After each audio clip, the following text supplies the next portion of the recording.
Assalamualaikum warahmatullahi wabarakatuh.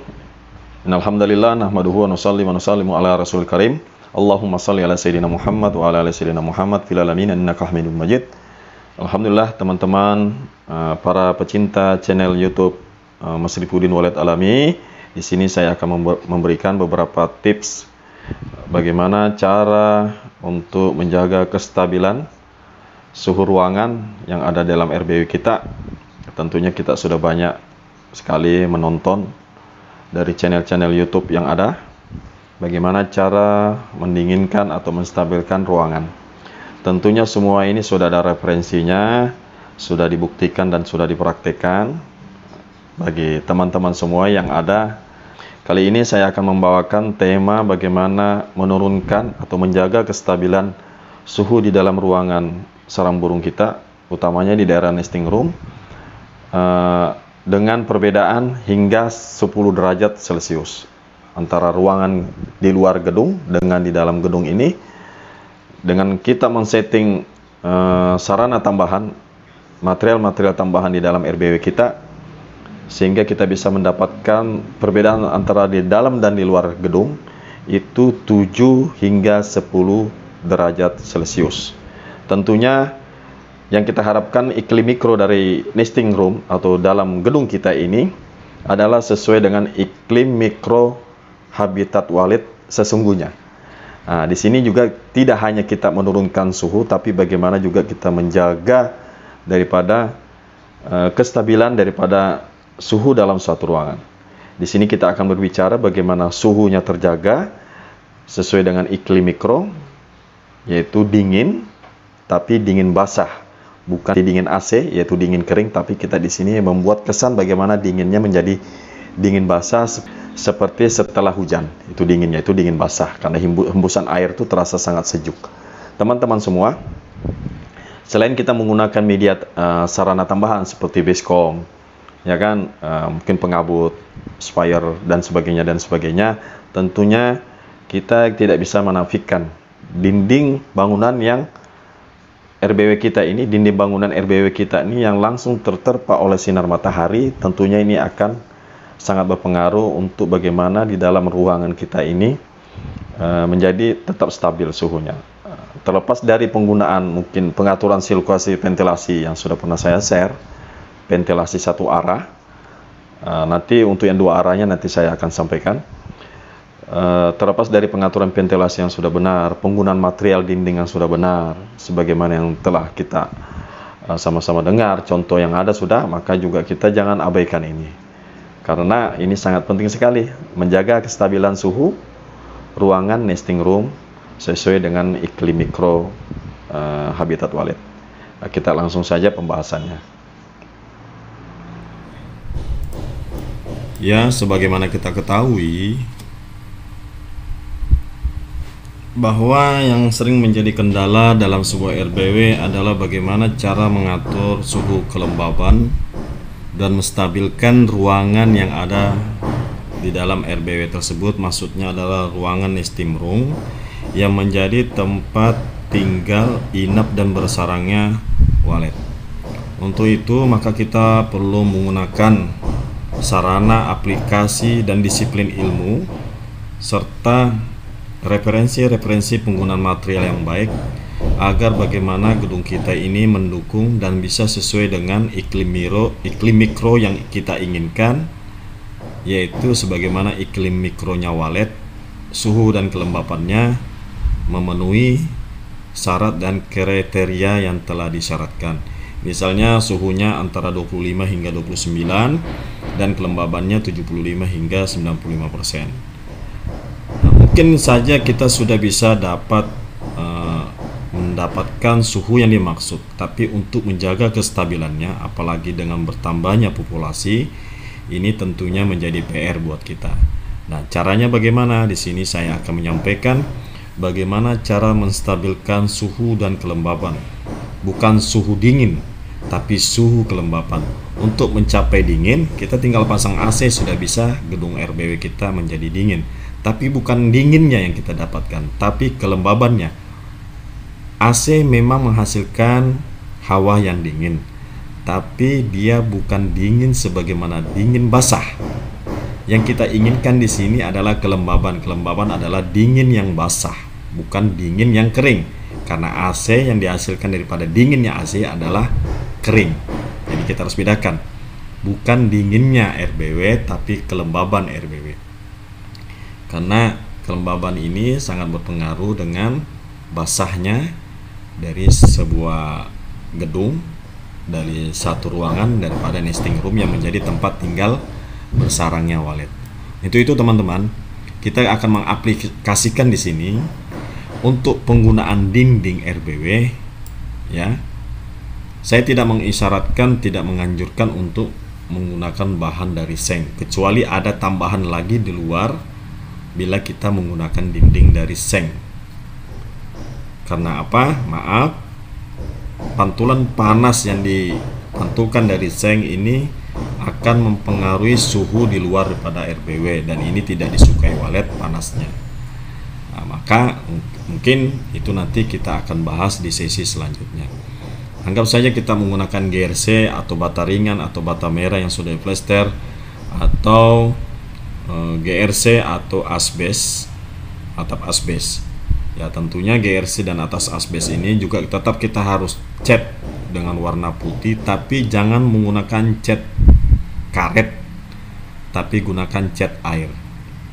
Oke, kita lanjut ke bagian sisi dalam. Anggap saja dinding dari luar ini kita menggunakan papan, kemudian GRC atau asbes atau bata ringan atau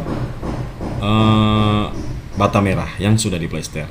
Anggap saja dinding bagian luar, ternyata panasnya masih tembus, maka kita harus menambah aplikasi material di dalam, yaitu 3 material tambahan.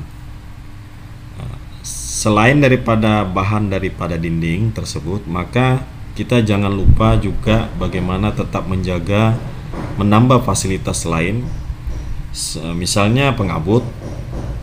Tentunya pengabut syarat-syarat ketentuannya harus terpenuhi agar ruangan tidak menjadi basah sekali, apalagi menggunakan media lantai yang dari papan atau dan sebagainya yang dapat menyebabkan jabuk, rusaknya mutu daripada dinding lantai tersebut. Terus baskom yang terisi dengan air, kemudian pengabut atau spire dan sebagainya. Ini adalah sarana untuk mendukung daripada kestabilan daripada suhu kelembapan. Jadi teman-teman, khususnya untuk dinding yang terkena langsung terpaan panas, apalagi sekarang ini cuaca di Indonesia sudah sangat tidak menentu sekali. Dibilang musim kemarau tapi masih ada hujan, dibilang musim hujan tapi ada panas. Apalagi sekarang ini panasnya sangat mengerikan sekali, hingga sampai 42 derajat Celcius di luar. Nah, untuk bagaimana cara menurunkan suhu kelembaban, menurunkan panas di luar ini tidak sampai menembus ke dalam, dan kita bisa menjaga kestabilan suhu di dalam hingga 10%. Jadi perbedaan suhu di luar dengan di dalam ini, dari teknik yang ada ini, itu mendapatkan 7 sampai 10 derajat perbedaan suhu luar dan dalam. Untuk itu bagaimana cara pengaplikasiannya, saya akan bagi tips kepada teman-teman semua. Setelah kita memperhatikan semua material, penggunaan, syarat-syarat ini harus terpenuhi, tetapi ternyata panasnya masih tembus juga, ventilasi sudah bagus, cat, bahan material yang digunakan di luar sudah memenuhi syarat semua, tetapi di dalam masih suhunya dan kelembabannya masih belum bisa stabil dan terjaga dengan baik, maka kita tambahkan 3 material berikut ini. 3 material ini sebenarnya saling mendukung. Boleh mungkin dari beberapa di antaranya bisa kita menggunakan material lain-lain seperti rangka.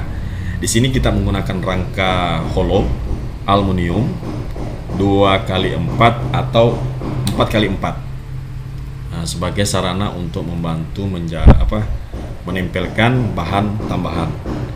Jadi di sini kita hanya menggunakan 3 bahan tambahan, yaitu setelah dinding bata, boleh batanya tidak diplester bagian dalam jika ini kita hendak gunakan tambahan ini. Pertama adalah hollow. Ini hollow di sini cukup hollow yang dari baja ringan, tentunya dia akan awet selama-lamanya. Kemudian aluminium foil, ini aluminium foil, dan GRC atau asbes atau kalsibot. Itu dari kita aja kemampuan dalam menyiapkan bahannya. Jadi teman-teman semua, jadi untuk menjaga suhu kelembaban antara di luar dan di dalam, sehingga suhu di luar yang panas sekali bisa tidak terpengaruh di dalam, bahkan bisa hingga bedanya sampai 10 derajat dengan kelembaban yang stabil, kita bisa menggunakan teknik ini. Jadi pertama kita pasang rangka hollow, ya, kita pasang rangka hollownya, dan tentunya sebelumnya kita pasang aluminium foil. Nah, mungkin kita rekatkan di dinding, dan dilanjut dengan pemasangan GRC. Sebenarnya yang lebih baik adalah antara dinding dengan hollow ini ada space. Jadi sebelum pemasangan aluminium foil, maka kita sebaiknya memasang rangka hollow dulu. Nah, antara hollow dengan dinding ini sebaiknya ada space kira-kira minimal 2-3 cm. Kenapa? Agar ada rongga udara juga tetap antara dinding bata dengan aluminium foil tersebut.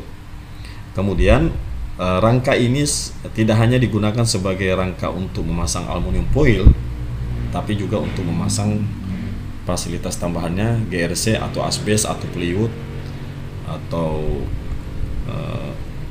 sejenisnya. Yang penting jangan seng. Jadi teman-teman semua, seperti inilah cara bagaimana untuk meredam panas yang sangat terik di luar, hingga perbedaan di luar dan di dalam itu hingga mencapai 10 derajat Celcius. Nah, sangat mudah sekali bisa diterapkan di gedung kita.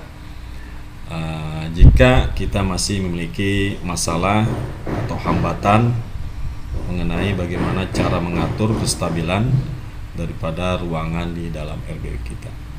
Ini sebenarnya untuk langkah awal aja, tapi jika populasi sudah banyak, sebenarnya perubahan yang terjadi dalam gedung itu tidak terlalu signifikan karena walid sudah merasa nyaman. Buktinya dengan populasi yang banyak. Tapi kalau kita masih merasa khawatir, tetap kita gunakan media-media lain seperti basecamp dan pengabut.